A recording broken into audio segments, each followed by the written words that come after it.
Trwydded C1 yn caniatáu i chi yrru cerbyd rhwng pwysau 3 tunnell a hanner a 7 tunnell a hanner. Os da chi pasio'ch prawf gyrru cyn 1997, fydd hwn ar eich trwydded chi'n automatig. Yn anffodus, os da chi pasio'ch prawf ar ôl 1997, fydd hwn ddim ar eich trwydded a fydd eich chi weithio ato fo cyn cael asesiad dreifio hefo'r gwasanaeth.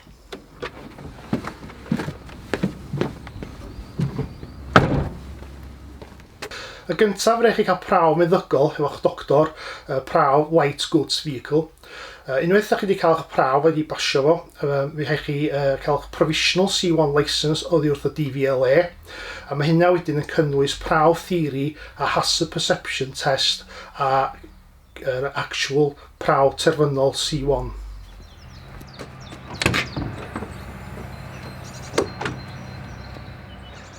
Mae o'n costio o gwmpas 1000 o bunna. Mae yna bethau fydwch chi'n neud i helpu chi at y cost fatha eich coleg addysg bellach neu Department of State and Pensions.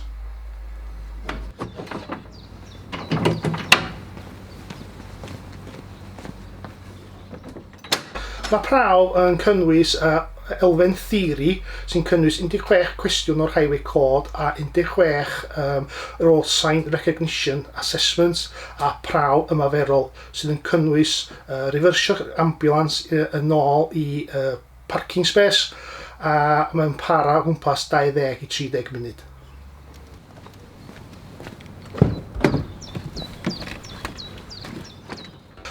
Syml iawn, darllen i fyny ar y Highway Code, trio cwisiau ar y Highway Code ar-lein.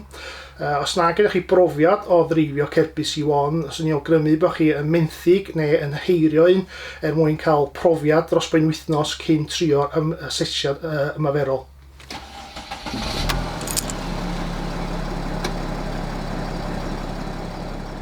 Yn anffodus, os gennych chi fwy na 3 pwynt ar eich trwydded, ni wneith yr ymddeudolaeth considro'ch apwyntiad chi.